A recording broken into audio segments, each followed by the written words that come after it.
In the 10 months that I've been on my current job, no one has been a wiser counselor or stauncher ally than Yoram.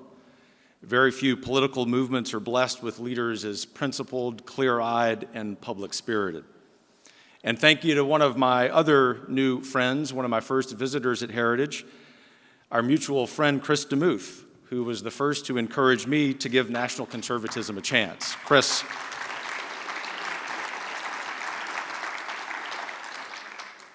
he was right. Very few political movements have as historic a legacy to secure as yours. And I'm proud today to also say as ours. For I come to this convention as president of the Heritage Foundation to extend my gratitude for the ideas and energy national conservatives have injected into the national debate, and my fellowship with the principles you have advanced to rescue America from the barbarians inside the gates of our very own institutions. I come not to invite national conservatives to join our conservative movement, but to acknowledge the plain truth that Heritage is already part of yours.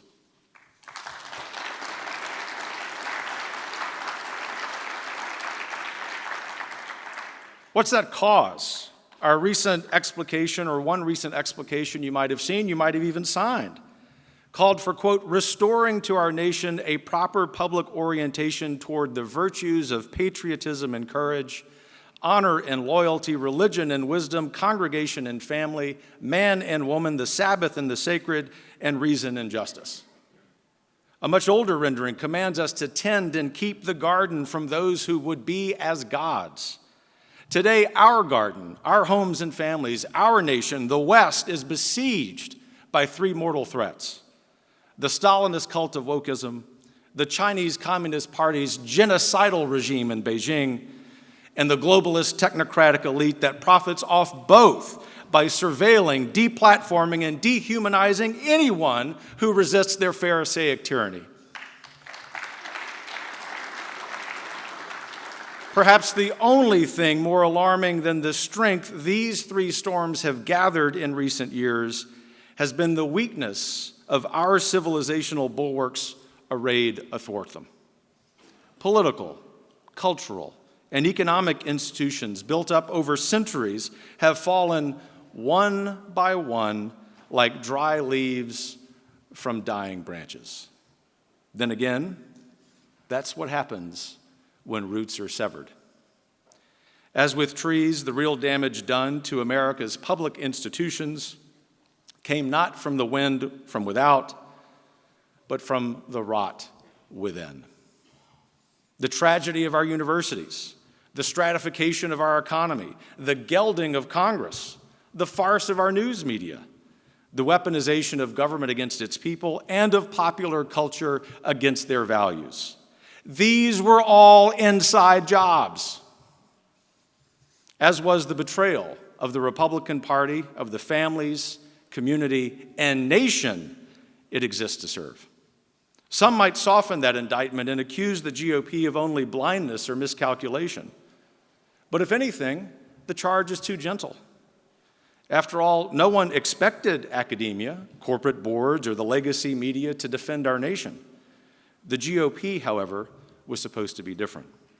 They were supposed to stand with us, protect us, and fight for us, and they didn't. Conservatives warned Republican leaders not to trade with China or ignore border security. We warned them, including once again just in the last few weeks, not to abandon unborn children or marriage between one man and one woman. We warned them about big banks, big tech, pornography, opioids, fatherlessness, the failure of public schools, surveillance, and censorship on social media. Instead, they nuked the economy, grew government, and lost wars. Washington Republicans may not have affirmatively created all the problems eroding economic opportunity and social solidarity, but nor have they prioritized correcting any of them. And now, when the country needs leaders more than ever to stand and fight, few of them have answered the bell. So now, national conservatives, that is to say, we, must. So doing requires us to appreciate our own history, especially our nation's founding. The American Revolution was that rare thing in history, something new under the sun. A people with a distinctive identity, philosophy, and genius charted a new path together. It's that last word, together, that does so much of the work explaining the American experiment. America is famous for its can-do optimism and gritty individualism. But as Tocqueville noticed, the more salient resource was the families, communities, and associations that cultivated and harvested those virtues. It's why, despite our regional and cultural diversity, America has always been the most patriotic nation on earth. Here, we give everyone a chance to become the best version of himself. And yet, that idea has been under assault for nearly a century, when Woodrow Wilson and his technocratic, elitist movement was ascendant. Tellingly, both for understanding his program and those it spawned, Wilson also hated the separation of powers, federalism, the Bill of Rights, checks and balances, property rights, human rights, and yes, dissent. He didn't believe the United States of America belonged to the American people, but that both rightfully belonged to enlightened, credentialed, lily-white fops like himself, anointed by history to lift mankind out of his selfish provincial faiths, hopes, and loves.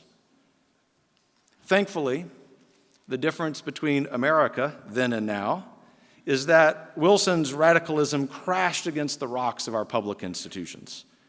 The Senate rejected the Treaty of Versailles, and then the American people rejected Wilsonianism at home and abroad.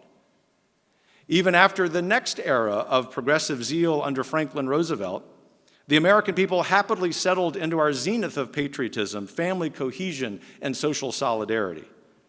The values of the American Revolution, of the founding and the people, endured. It was only then that the left began its long march through the institutions, from faculty lounges to newsrooms to the U.S. Foreign Service to the church and corporate HR departments.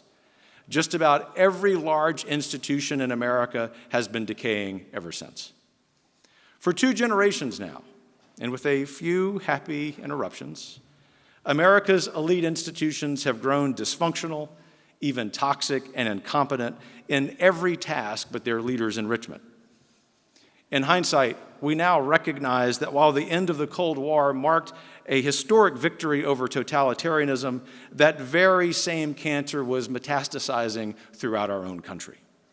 Even the New York Times in 1989 ran a story about the irony of Marxism being overthrown in Eastern Europe while it was taking over our college campuses. The more recent history of America's decadent elite, many of us are old enough to remember. Educational decline, trade deals with Mexico and China that exported our jobs instead of our values, catastrophic intelligence and military failures, greed-inflated bubbles in the tech and housing sectors, a global financial meltdown, unchecked illegal immigration, family breakdown, screen addiction, the retreat from religion, the subordination of even science and medicine to ideological fan fiction. And upstream of all of that, a continuously declining national birth rate that imperils the future of our civilization.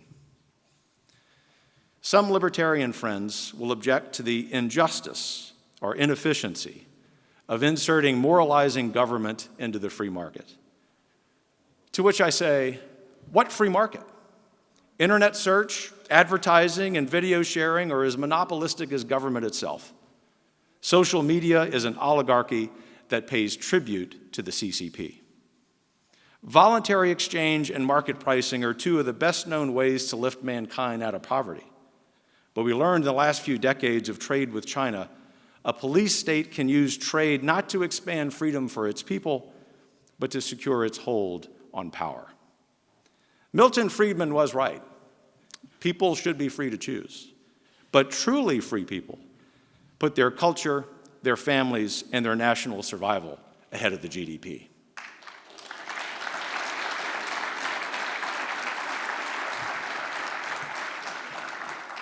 Throughout this era, the West's forgotten families, abandoned by the corporate right and the elite left, pushed back.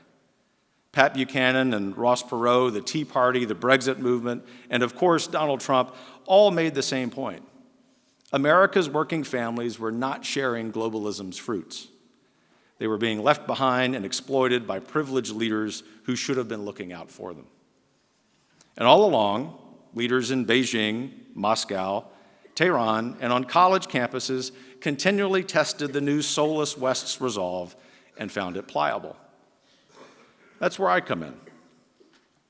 Trust me, I'd rather not talk about myself.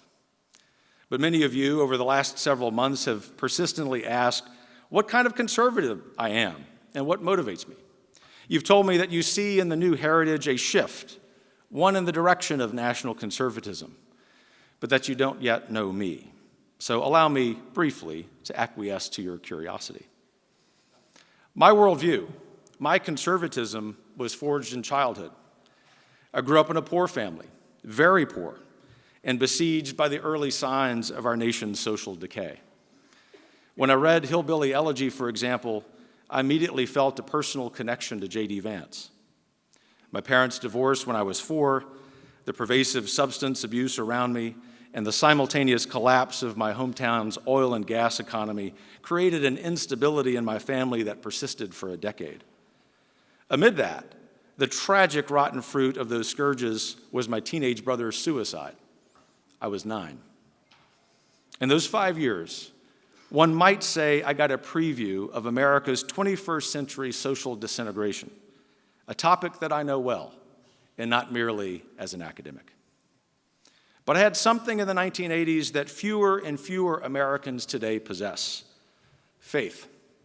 In particular, the faith of my forebears, nurtured in their own tortuous voyage from Nova Scotia to Louisiana in the 1780s, impelled to do so because they dare remain Catholic rather than bend the knee literally to an integrated church and state regime in Britain.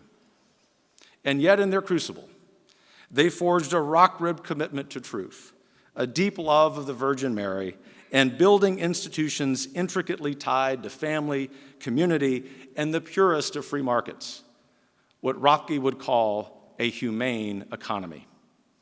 Not surprisingly, given the social capital of these pockets of South Louisiana, there is a natural hostility there to centralized power, especially one that unites big business, big government, and big church.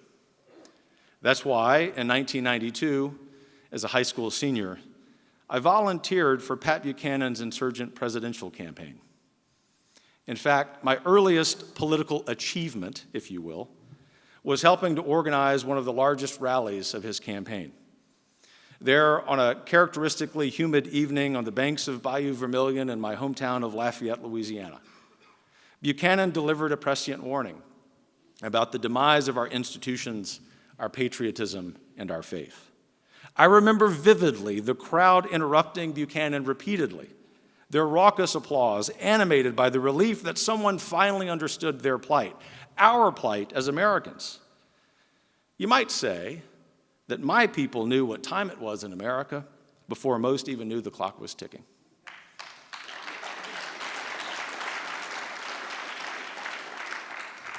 My own career reflects the same urgency of leaning into and even starting institutions that fight Leviathan. It's why 15 years ago I founded a Catholic school rooted in the intellectual tradition of the West and animated by a joyful Catholic identity. The wonderful fruit of that school isn't just the several alumni who've been ordained priests or the many married couples who first met in grade school there or the perpetual adoration chapel running continuously for over a decade, but that it is seen by everyone in that region as a bulwark against all the assaults from the broader culture against truth. Similarly, when I became the second president of Wyoming Catholic College, I thought it a no-brainer to lead that institution in rejecting federal student loans and grants.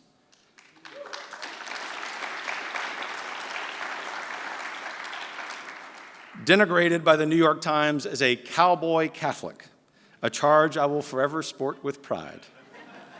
This decision was rooted in my understanding a decade ago that transgender ideology would eventually corrode any institution foolish enough to be tied to the central government. I am sorry to have been correct.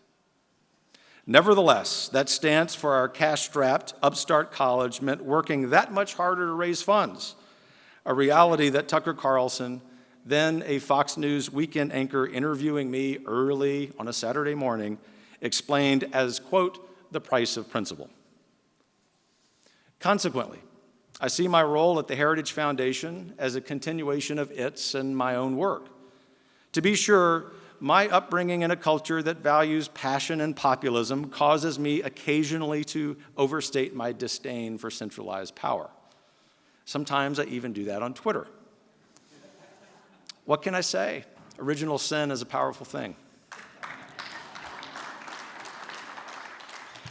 But it's not because I'm a knee-jerk free marketeer, as you now understand.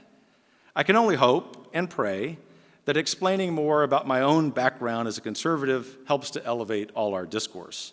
The stakes are too high not to. Some see this fight as being beyond the means of conventional, constitutional, what they would call liberal politics. They don't seek simply a reintroduction of faith in the public square as we had for most of our history. They think the only solution to wokeism is to subordinate the state to an institutional church. I don't.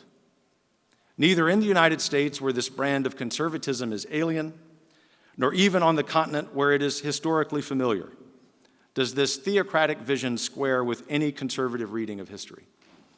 Indeed, the religious institution that most illiberal thinkers would have us model, my own church, spent these last few decades perpetrating and covering up a massive global child sex abuse scandal.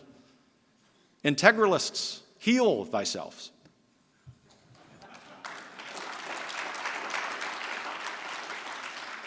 As a devout, patriotic Catholic, and all the more patriotic about this Protestant country for my Catholicism, I know for a fact that America and the Roman Catholic Church would both be strategically weakened, politically discredited, and morally corrupted by a fusion of church and state.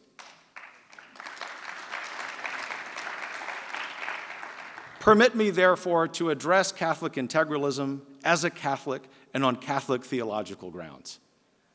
Though I share much of the same frustrations with American society and politics as the leading figures of that movement, and I certainly rejoice in their religious conversion, I'm afraid their zeal for fixing those massive problems has led them into error. Given the religious diversity of our audience this morning, I'll be brief here. The crux of the problem with Catholic integralism is that it crowds out, if not completely undermines, the most essential part of a Catholic's path to eternal salvation: free will. Yes, for our non-Catholic friends, this is as important as the Virgin Mary, the communion of saints, and even the real presence, in the sense that in exercising our free will prudently, we do the hard work, excruciatingly hard, of building the city of man in the image of God. John Paul II explained this well. He wrote, "The exercise of dominion over the world represents a great and responsible task for man, one which involves his freedom and obedience to the Creator's command, fill the earth and subdue it. In view of this, a rightful autonomy," he continued, "is due to every man as well as to the human community." John Paul's statement, so consistently echoed throughout church teaching and evidenced by the church's own sordid history with integrating church and state, reveals the error.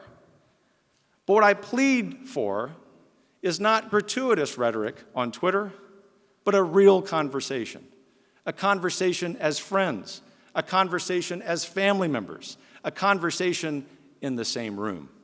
The stakes are too high not to.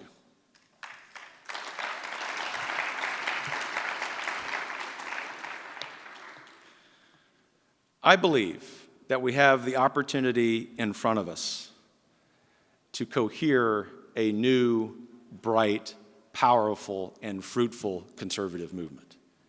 Your presence here, your participation in all of your various organizations gives me great hope for that. And yet we know the clock is ticking. So I've come to NatCon today for the same reason I was hired by my board last year: to build a new heritage. not just a stronger, sharper think tank, but a new patrimony of faith, freedom, and country that we all can pass on to our children. What our nation needs now, from national conservatives and every conservative, is nothing less than a second American Revolution, a reaffirmation of the values and the people that made America in the first place. That effort needs to be in every arena of the public square, in every state and town, and in every institution.